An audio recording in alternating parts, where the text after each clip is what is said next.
Mayor, thank you for joining us. Obviously, this convention is getting underway with the drama of President Trump nearly being assassinated. How has that changed the tenor of this gathering? First and foremost, let me just say, right, that what happened on Saturday was atrocious. It was horrible. That should have never happened. It shouldn't happen to anybody in this country. It shouldn't happen to kids, as we've seen here. It shouldn't happen to churchgoers, folks going to the grocery store, and it certainly shouldn't happen to somebody who's running for president of the United States. I think, though, in terms of some of the political rhetoric, I think that President Joe Biden actually struck the tone that the nation needs right now in his address from the Oval Office, where he reminded folks that we're all Americans, right? We're not enemies, we're coworkers, we're friends, we're all a part of the same American family. How optimistic are you that this sort of more chilled out tone can be sustained by either party? I'm hopeful, but that all depends on the actors who are engaged in the politics, right? Former President Trump is in Milwaukee now. Not too long ago, he called it a horrible city. Was that something you were expecting to have to address as part of hosting a GOP convention here?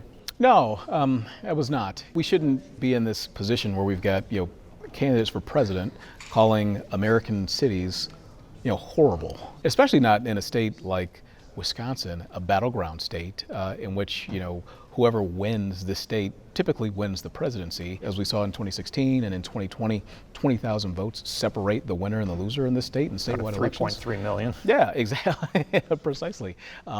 That could be something that costs the former president. Sounds like you think the state is going to remain a battleground in the future. Wisconsin has a history of being a state that's decided on a razor's edge. I don't know if that's going to change anytime soon, but we'll continue to do the job that we need to do on the ground here in order to make sure that folks like President Joe Biden win election. Trump is showing some strength with Black and Hispanic men especially. Do you have any concerns about the former president making inroads with those voters here in Milwaukee? You see, I don't buy that. I don't buy that. And I'm saying that as a black man myself, not just because I'm a Democrat, because I'm a black man and I know what happens and what it's like to grow up in some of those neighborhoods. And I engage directly with voters, but I've been specifically targeting black male voters to ask them about the upcoming election. And I'll ask them and say, are you registered and are you voting? Many of them have told me yes and yes. And then I say, okay, well, who are you voting for? And they tell me that there's nobody else to vote for except for President Joe Biden. But are they enthusiastic about him to really go out and vote? Yeah, because they understand that the policies that President Joe Biden has put forward have benefited them, have benefited black folks, not just here, but across the country. On the president, you are absolutely sure that he should remain as the Democratic presumptive nominee, become the nominee. There's no possibility, you think, of changing horses? No, not at all. Joe Biden has proven to be a successful president. I mean, think about all the accomplishments that he's had over the course of his first term. Bipartisan pieces of legislation like the bipartisan infrastructure law that's had a tremendous impact here in Milwaukee. I mean, we would have been insolvent as a city were it not for the American Rescue Plan Act.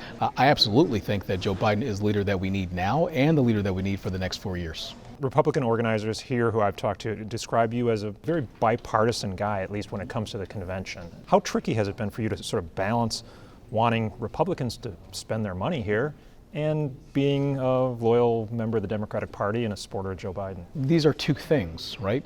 One is political and one is business. This was not a political decision because my values do not align with Republican Party values. However, on the business end, this is good for Milwaukee. And I think the Republican National Convention is not the end, it's the beginning.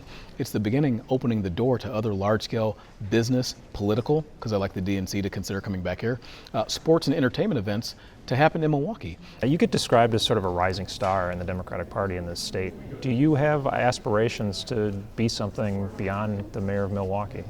A lot of people, when they ask me this question, ask me if I'm going to run for governor of the state of Wisconsin one day. I'm interested in running for governor one day, but right now my focus is on being mayor of Milwaukee.